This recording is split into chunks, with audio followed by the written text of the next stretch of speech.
Hi, welcome back to Teaching Them. I'm Michael Keats, and I have a lesson for you today. It's actually a game, and it's called Conspiracy in Queen Esther's Courts. Queen Esther's Courts, I think she deserves props for being the Queen of Persia during a particular time in the history of the Jewish people. And so it comes from chapter 2, just a short passage, 21 to 23. Where it says that one day as Mordecai was on duty at the king's gate, two of the king's eunuchs, Bigthana and Teresh, who were guards at the door of the king's private quarters, became angry at King Xerxes and plotted to assassinate him. But Mordecai heard about the plot and gave information to Queen Esther. She then told the king about it and gave Mordecai credit for the report. When an investigation was made and Mordecai's story was found to be true, the two men were impaled on sharpened pole. That's pretty brutal. This was all recorded in the book of the history of the King Xerxes' reign. So, this is really a pivotal story, and the author of Esther just kind of inserts it there for us as a little bit of foreshadowing of what's going to happen later, because later, when the king can't sleep, he has his royal servants come and read for him from the book of the annals of the king, and they tell him that, oh, Mordecai saved your life, and he realizes at that point, oh, I never did anything to reward Mordecai. So it becomes a very pivotal part of the story.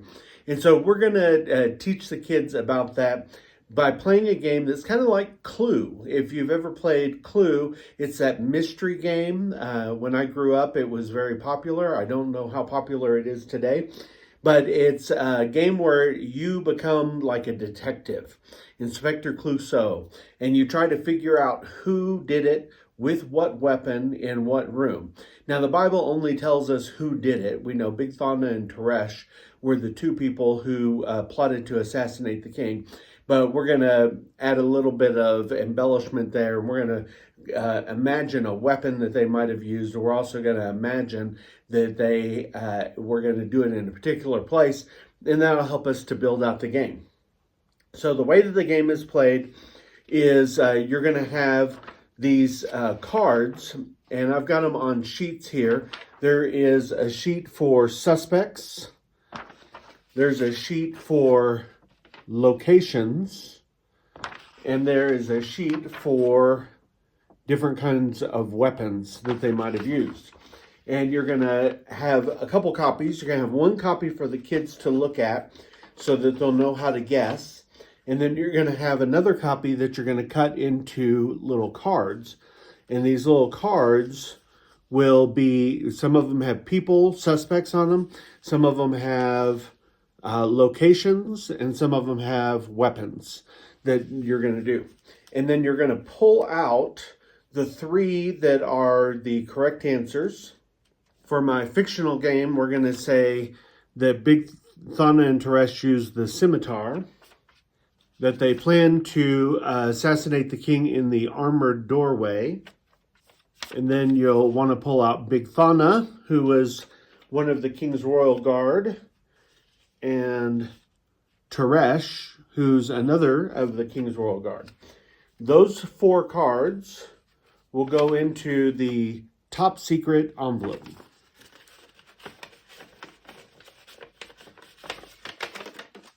And then that is going to be placed in the center of the table. And then the rest of the cards, you're going to shuffle them.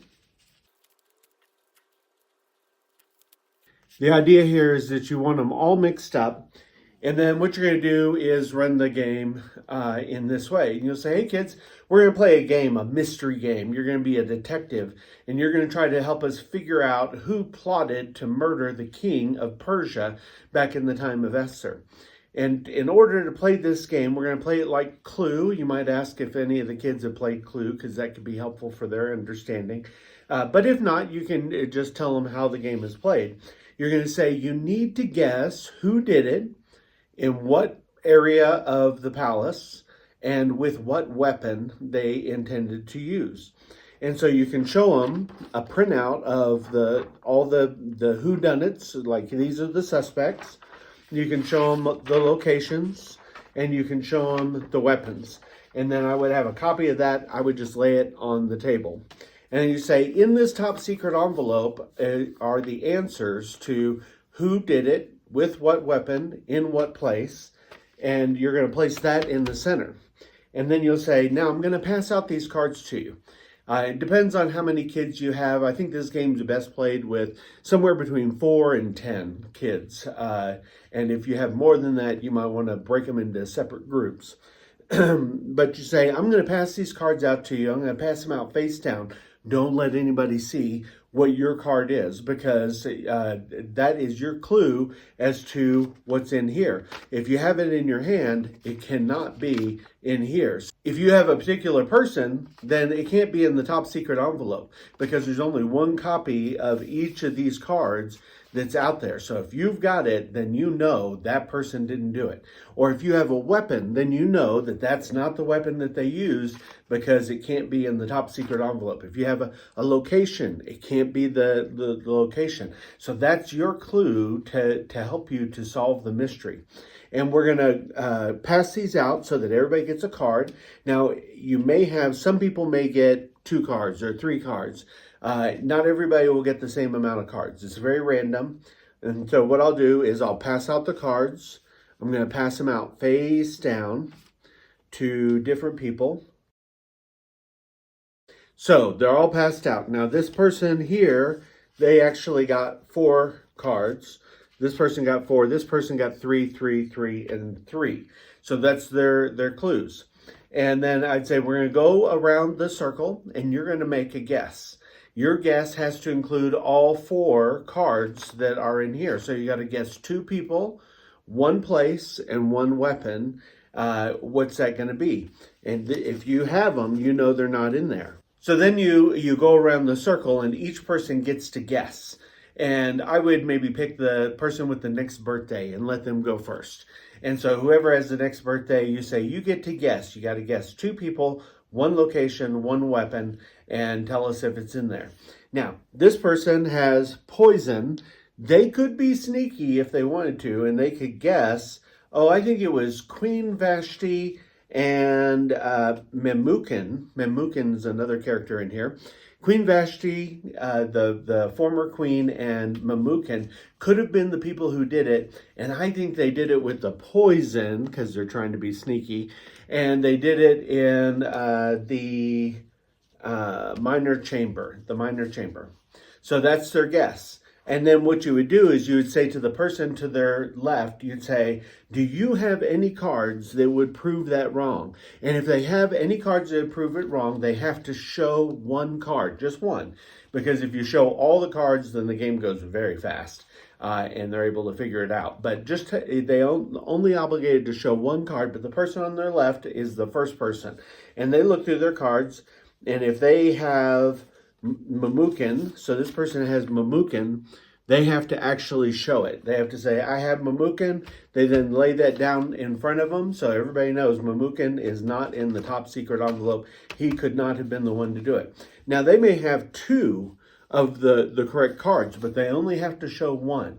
But let's say that person on the guesser's left doesn't have any of the cards. Then you go to the next person, you say, okay, do you have any cards that would prove it wrong? And they look through there and they're like, oh, I've got Vashti. And then they would show it. But you only want 1 person. As soon as you have 1 person who can prove the guess wrong, then that guesser's turn is over and it moves clockwise to the next person. So if the next person says, yeah, I got former Queen Vashti, I'm going to lay that down, then the next person gets to guess. And so the next person will make a guess, and they'll try to guess what's in there. And then you'll repeat the process. You'll go to the person on their left. You'll say, do you have any cards that could prove it wrong? If they don't have any cards, you go to the next person. Do you have any cards that could prove it wrong? And you go all the way around the circle. Now, if the person was being sneaky, and you go all the way around the circle, and you get back to the guesser, and you say, hey, do you have any cards that prove your guess wrong? And they were being sneaky and they said poison, but they had poison in their hand, they have to show it. So that's where it can backfire on them, is if they were mostly right and nobody else has a card, but they had one fake one that they said they have to show it. And so then they lose their turn, it goes to the next person. You keep going around until people can guess correctly. And when everybody guesses correctly, nobody in the circle can disprove their guess, then you open the top secret envelope and you share. Okay, it was Teresh. It was Big Thana. It was with the scimitar. And it was in the armored doorway. So then you share, and then the game is over. This can be a fun way to tell the story of Queen Esther and the story about Mordecai.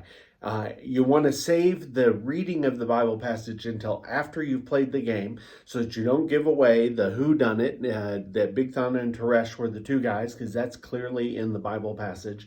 But play the game, tell the story, and then you can tell about how this is going to be so important later when the king can't sleep and he has the history of his kingdom read to him so that maybe that will put him to sleep. It's pretty boring stuff.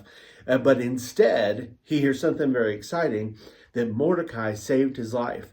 And that becomes the pivot point in the whole story, where he then says, oh, well, I need to honor him. I forgot to give him any kind of recognition for doing that. And when he honors Mordecai, he actually gets Haman. Haman's one of the characters on the suspect sheet. He actually gets Haman to honor Mordecai, and this story is not going well for Haman at this point. Can be a very exciting way to get kids into the story, help them to learn about Queen Esther and what she was able to do for the kingdom, and Mordecai and his faith and what he was able to do for the kingdom. And the kids will have a great time with it. I can almost guarantee that. So I hope that you'll use this game. You can print out all of these things on my website at www.teachingthem.org. I have all the cards in there, and you can print those out, and then you can play it and have a good time. Please leave me some comments. Let me know how it goes. I hope this will inspire the kids to read their Bibles and really get interested in some of the exciting things that are in there. God bless you guys. Have a great time, and I'll see you next time.